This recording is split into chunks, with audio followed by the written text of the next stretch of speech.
નવસારી જિલ્લાના દરિયા કિનારે નદેણિયાતી હાલતમાં ડ્રગ્સ મળી આવવાની ઘટનાના પગલે જિલ્લા તંત્ર દોડતું થઈ ગયું.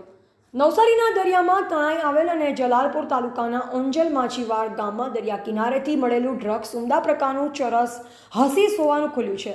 આ ડ્રગ્સની આંતરરાષ્ટ્રીય બજારમાં 30 કરોડથી વધુની બે કિંમત આંકવામાં આવી રહી છે. પોલીસે કુલ 60 કિલોથી વધુ ડ્રગ્સ કબજે કરી તપાસને વેગ આપ્યો છે. સુરત રેન્જના પોલીસ મહાનિરીક્ષક પ્રેમવીરસિંહ અને નવસારી જિલ્લા પોલીસ અધિક્ષક સુશીલ અગ્રવાલના માર્ગદર્શન હેઠળ લોકલ ક્રાઇમ બ્રાન્ચ એસઓજી અને દરિયાકાંઠો ધરાવતા મરોલી ગણદેવી બિલીમોરા તથા જલાલપુર પોલીસ સ્ટેશનના અધિકારીઓએ સંયુક્ત ઓપરેશન હાથ ધર્યું. જલાલપુર તાલુકાના ચાંગલી ફળિયાના દાંડી તરફના દરિયા કિનારે આશરે 5 કિલોમીટરના વિસ્તારમાં અલગ અલગ 5 જગ્યાએથી ગેરકાયદેસર માદક પદાર્થ પેકેટ નંગ 50 જેનું વજન 60 કિલો માદક પદાર્થ જપ્ત કરવામાં આવ્યો.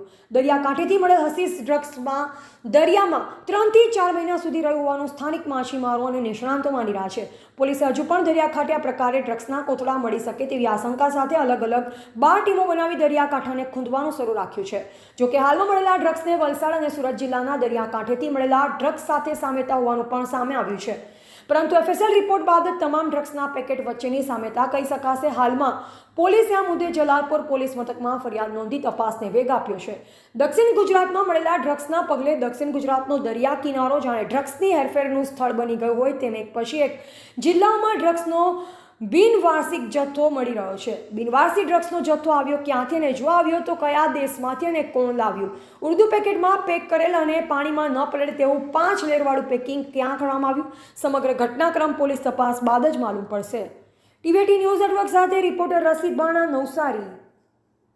જિલ્લાની અંદર કોસ્ટલ પેટ્રોલિંગ દરમિયાન એલસીબી, એસઓજી, લોકલ પોલીસ અને એસઆરડી ના જુદી જુદી ટીમ્સ દ્વારા ઓંજલ બીચના ચાંગલી ફલિયા થી ઉત્તર દિશાના તકરીબન 5 કિલોમીટરના પટ્ટાની અંદર 5 જુદી જુદી જગ્યાઓથી ટોટલ મિલાવીને 50 પેકેટ નાર્કોટિક ડ્રગ્સ બરામદ થયા છે.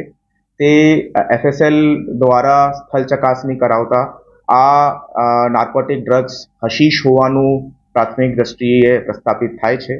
તમામ પેકેટ અંદાજિત 1200 ગ્રામના છે.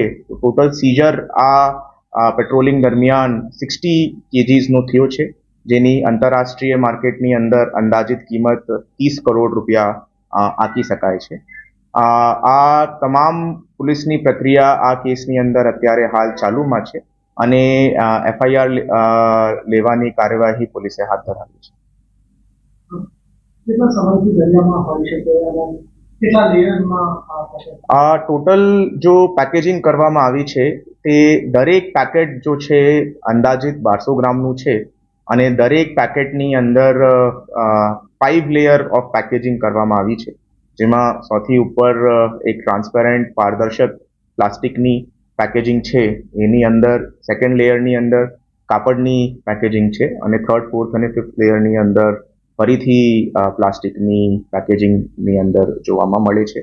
દરેક પેકેજની ઉપર ઉર્દુ ભાષાની અંદર કંઈ લખેલું જણાઈ આવે છે, પણ અત્યારે આની source of this drugs is a matter of investigation અને તપાસની કર્યા પછી અમે એમનું પ્રસ્થાપિત કરી શકશું કે આ કયા એરિયાથી આવ્યા છે.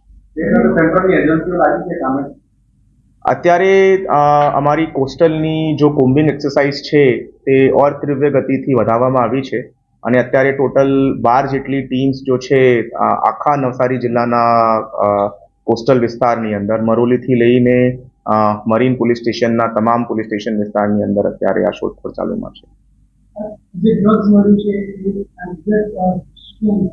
અત્યારે જો આ ડ્રગ્સ મળ્યું છે તે હશીશ હોવાનું એફએસએલ દ્વારા પ્રસ્થાપિત કરવામાં આવ્યું છે.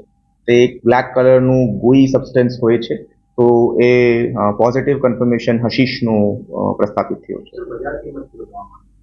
અંદાજિત આની જો ટોટલ સીઝરની અત્યાર સુધીની બજાર કિંમત 30 કરોડ જેટલી આંકી શકાય છે.